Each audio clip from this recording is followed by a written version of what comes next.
ዕዙዝ ሰላምታና ተቐበሉ ኣብ ዝተፈላለዩ ኩርናዓት ዓለም ትርከቡ ክቡራትን ክቡራንን ንሎሚ ዝተዳለዉ ሓደሽትን እዋናዊ ዜናታት ሒዝናልኩም ቀሪብና ኣለና ንምክትታልኩም ንዕድም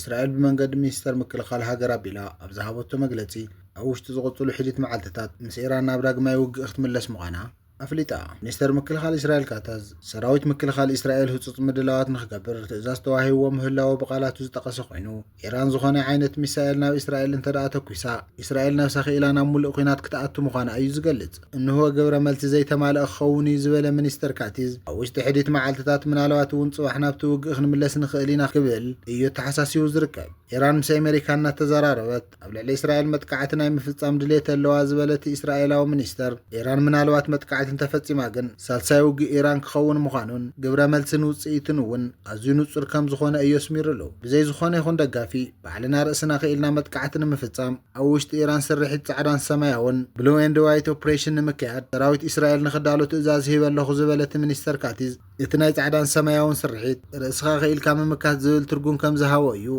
ማዕኸናት ዜና ፎክስ ኒውስ ዝገልጹ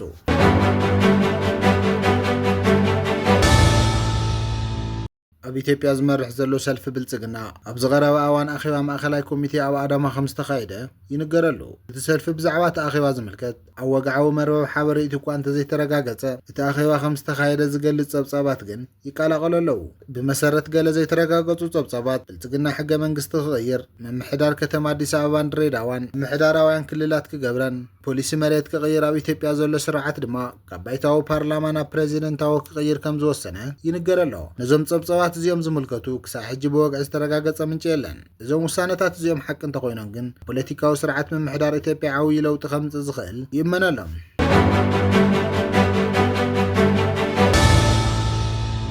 ሓይሊ ባሕሪ ኣሜሪካ MH-3 ሄሊኮፕተር ቴክኒካዊ ጸገም ኣጋጢምዋ ኣብ ባሕሪ ዓረብ ብህፁፅ ምዕላባን ሓደ ኣባል ኣገልግሎት ንምድሓን ስርሒት ምድላይን ምድሓንን ይካየድ ከም ዘሎ ካብ ማእኸላይ ትእዛዝ ኣሜሪካ ዝወፀ መግለፂ ሓቢሩ ኣብታ ሄሊኮፕተር ካብ ዝነብሩ 4 ሰራሕተኛታት እታ ሄሊኮፕተር እቶም 3 ብሰላም ድሒኖም ይኹን እምበር ሓደ ኣባል ኣገልግሎት ንምርካብ ሰፊሕ ናይ ምድላይ ምድሓንን ስርሒትን ይካየድ ከም ዘሎ ተሓቢሩ ወታደራዊ ሰበስልጣን ኣሜሪካ እቲ ፍጻመ ቴክኒካዊ ህፁፅ ኩነታት ምዃኑን ንዝኾነ ይኹን ወታደራውን ወራርን መጥቃዕትን ኢራን ዝኾነ ርክብ ከም ዘይብሉ ገሊጾም ብተወሳኺ ጠንቅቲ ሓደጋ ብዝምልከት ዝርዝር ምርመራ ይጅመር ከም ዘሎ ሓቢሮም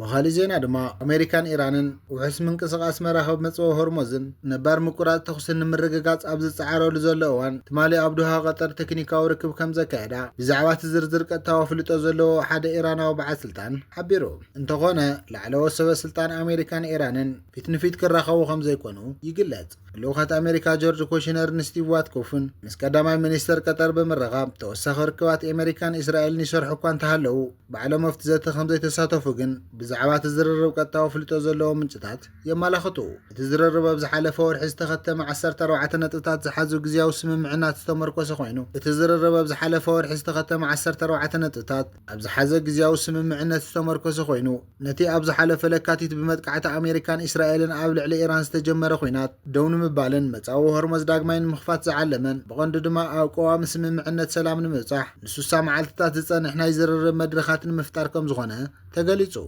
ይኹን እምበር ኣሜሪካን ኢራንን ብዛዕባ እቲ ግዝያዊ ውዕል ኣብ ዘይምርድዳእ ብምብጽሕን ኣብ ዝሓለፈ ሰሙን ናይ ሒነ መፍዳይ ወታደራዊ መጥቃዕትታት ኣብ ናይ ንሕድሕደን ከም ዝፈጸማ ይርስዕን ኢራን ኣብ ልዕሊ እቲ መጻዊ ሆርሙዝ ዘለዋ ቁፅፅርን ኣብ ልዕሊ እተን በቲ መጻዊ ወቢለን ዝኣትዋን ዝወፃን መራኽብ ክፍሊት ናይ ምእካብ መሰለ ሃገራዊ ፍልጦ ከም ዝረኸበት ንምግባር ቆሪፃ ተላዒላ ከም ዘላ እቶም ምንጭታት የመላኽቱ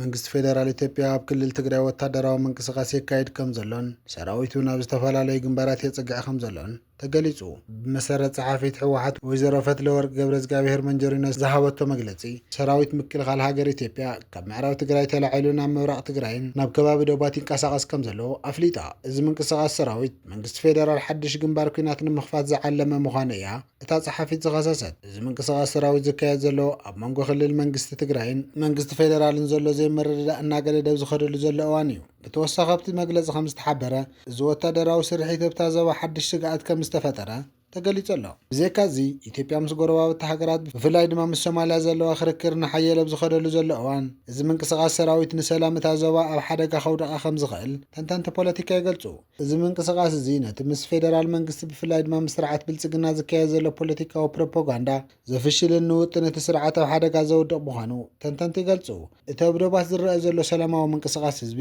ነቲ ብደረጃ ጀነራላት ዝካየድ ዘሎ ክብ ዓብዪ ደገፍ ይኸውን ከም ዘሎ እቲ ዜና ይብርህ። ኣብቲ ዜና ከም ተጠቐሰ እዚ ምዕባለ እዚ ኣብ መላእ ቀርኒ ኣፍሪካ ዓብዪ ጽልዋ ክህልዎ ከም ዝኽእልን ብፍላይ ድማ ነቶም ኣብታ ዞባ ኩናት ንምውላዕ ዝደልዩ ወገናት ዘስንብድ ምዃኑ ተገሊጹ ኣሎ። ዋላ እኳ ካብ ወገን መንግስቲ ኤርትራ ይኹን ካብ ግዜያዊ ምምሕዳር ትግራይ ብወግዒ ዝተወሃበ መግለፂ እንተዘይሃለወ ኣብ ማሕበራዊ መራኸብታት ዝዝርግሑ ዘለዉ ስእልታትን ሓበሬታታትን ግን ነቲ ሓድሽ ዝምድና ዘረጋግጽ ምዃኑ ተፈሊጡ ኣሎ። ብኻሊእ ዜና ድማ ኣብ መንጎ ላዕለዎት ወታደራዊ ኣዘዝቲ ሰራዊት ኤርትራን መራሕቲ ሰራዊት ትግራይን TDFን ሓድሽ ወታደራዊ ርክብን ምትእምማን እናተሃነፀ ይመጽእ ከም ዘሎ ዝተፈላለዩ ምንጭታት ዜና ሓቢሮም። ብመሰረት ፈንግሌር ሚድያ ዝዘርግሖ ሓበሬታ እቲ ኣብ መንጎ ጀነራላት ክልተ ወገናት ዝካየድ ዘሎ ርክብ ኣብ ዞባዊ ሰላምን ጸጥታን ዝተመርኮሰ ኮይኑ ካብ ግዜ ናብ ግዜ እናሓየለ ይኸይድ ኣሎ። እዚ ርክብ እዚ ነቲ ንነዊሕ ዓመታት ዝጸንሕ ናይ ጸላኢ መንፈስ ቀይሩ ናብ ሓበራዊ ምርድዳእ ዘምርሕ ዘሎ ምዕባለ ምዃኑ ተገሊጹ። ወታደራዊ ኣዘዝቲ ክልቲኦም ወገናት ብቐጻሊ ብምምኻር ኣብ መንጎ ሰራዊቶም ዝነበረ ወታደራዊ ውጥረት ንምዝሓል ይሰርሑ ከም ዘለዉ ተሓቢሩ። እዚ ርክብ ኣብ መንጎ ሰራዊት ክልቲአን ወገን ዘሎ ምትእስሳር ንምድልዳል ዝዓለመ ምዃኑ ብሰንኪ ድማ ኣብ ሓፂር ግዜ ሓድነታዊ ግንባር ክፈጥር ከም ዝኽእል ወገናት ከም ዝሓበርዎ ጠቒሱ። እዚ ርክብ ጀነራላት ዝካየድ ዘሎ ኣብ መንጎ ፌደራል መንግስቲ ኢትዮጵያን ግዜያዊ ምምሕዳር ክልል ትግራይ ዘሎ ዝምድና እናኸፍአ ኣብ ዝመፀሉ ዘሎ እዋን ምዃኑ እቲ ሓበሬታ ይርድእ። ኣብ መንጎ ኤርትራን ፌደራል መንግስቲ ኢትዮጵያን ብሰንኪ ዝተፈጠረ ዘይምርድዳእ ከምኡውን ኣብ መንጎ ኤርትራን ትግራይን ዝምስረት ዘሎ ሓድሽ ልፍንቲ ምኽንያት ሓድሽ ኩናት ከየስዕብ ስጋታት ከም ዘለዎ ምንጭታት ከም ዘቃልሕዎ እቲ ዜና ይገልጽ።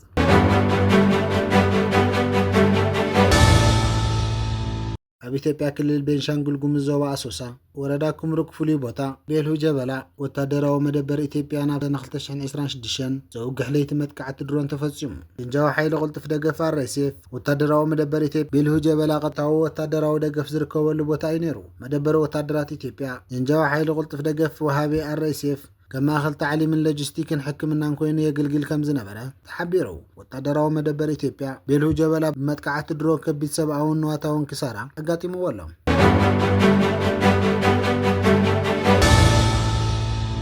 ብኻሊእ ዜና ድማ ስምምዕ ኣሜሪካን ኢራንን ሰሜን ኮርያ ሓድሽ ናይ ድርድር ኣማራጺታት ክትደሊ ጸቕቲ ክገብር ይኽእል እዩ። ኣሜሪካን ኢራንን ኣብ መጻወ ሆርሙዝ ንዝውሰድ ዘሎ ስጉምትታትን ንምልዋጥ እገዳ ምቕላል ዘጠቓልል ስምምዕ ከም ዝበጽሓን ተንተንቲ ይገልጹ። እዚ ስምምዕ ድማ ንነዊሕ እዋን ዝጸንሕ ዲፕሎማስያዊ ስትራቴጂካዊ ሰሜን ኮርያ ክቕይር ከም ዝኽእል ተንተንቲ ይገልጹ። ሰሜን ኮርያ ዘይከም ኢራን ንሓደ ቁልፊ ዓለማዊ መስመር ቀረብ ሰዓት ኣይትቆጻጸሮን። እዚ ድማ ኣብ መጻኢ ምስ ዋሽንግተን ኣብ እትገብሮ ድርድር ተዋብሮ ፒዮንግያንግ ከዳኽን ከም ዝኽእል ተንተንቲ ይገልጹ። ከም ውጽኢቱ ድማ ሰሜን ኮርያ ምስ ኣሜሪካ ዝርርብ ዳግማይ ኣብ ዝጀመረሉ ዘሎ እዋን መረጋገፂ ንምሕያል ሓደሽቲ ናይ ድርድር መሳርሕታት ኣብ ምርካብ ክተትኩር ተኽእሎ ኣለዎ። ይኹን እምበር እቲ ሃገር እትሰርሖ መደብ ኒኩሌራዊ ኣጽዋር ዘይደራደር ምዃኑ ጽኑዕ መርገፂ ከም ዘለዎ ተንተንቲ ይገልጹ።